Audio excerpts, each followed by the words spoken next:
ఒక చిన్న ఎగ్జాంపుల్ చెప్తాను. ఏ, బి, సి అనే ముగ్గురు వ్యక్తులున్నారు. ముగ్గురు దగ్గర కూడా ఒక్కో కారుకి 1,00,00,000 రూపాయలున్నాయి. ఏం చేశాడంటే 1,00,00,000 పెట్టి ఒక ఫ్లాట్ కొన్నాడు. దాంతో నెలకి అరౌండ్ 30,000 రెంట్ వస్తుంది. అంటే ఆల్మోస్ట్ 3% రిటర్న్ మాత్రమే. కానీ ఎమర్జెన్సీ టైంలో మనీ కావాలి అంటే వెంటనే తీసుకోలేదు. ఇది లిక్విడిటీ ప్రాబ్లం. ఇప్పుడు బి గురించి చూద్దాం. బి ఏం చేశాడంటే 1,00,00,000ని బ్యాంక్ ఎఫ్డీలో పెట్టాడు. అక్కడ 6-7% రిటర్న్ వస్తుంది. నెలకి 60,000 ఇన్కమ్ వస్తుంది.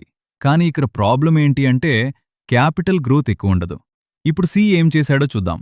సి కొంచెం స్మార్ట్గా ప్లాన్ చేశాడు. 1,00,00,000ని మ్యూచువల్ ఫండ్స్లో ఇన్వెస్ట్ చేసి ఎస్డబ్ల్యూపీ అంటే సిస్టమాటిక్ విత్డ్రాల్ ప్లాన్ పెట్టాడు. దాంతో నెలకి 60,000 ఇన్కమ్ తీసుకుంటుంటాడు. అదే టైంలో మిగిలిన మనీ మార్కెట్లో గ్రో అవుతుంది. కాబట్టి చూడండి, ఆ దగ్గర అసెట్ ఉంది కానీ లిక్విడిటీ లేదు. బి దగ్గర ఇన్కమ్ ఉంది కానీ గ్రోత్ లేదు. సి దగ్గర ఇన్కమ్ కూడా ఉంది, గ్రోత్ కూడా ఉంది.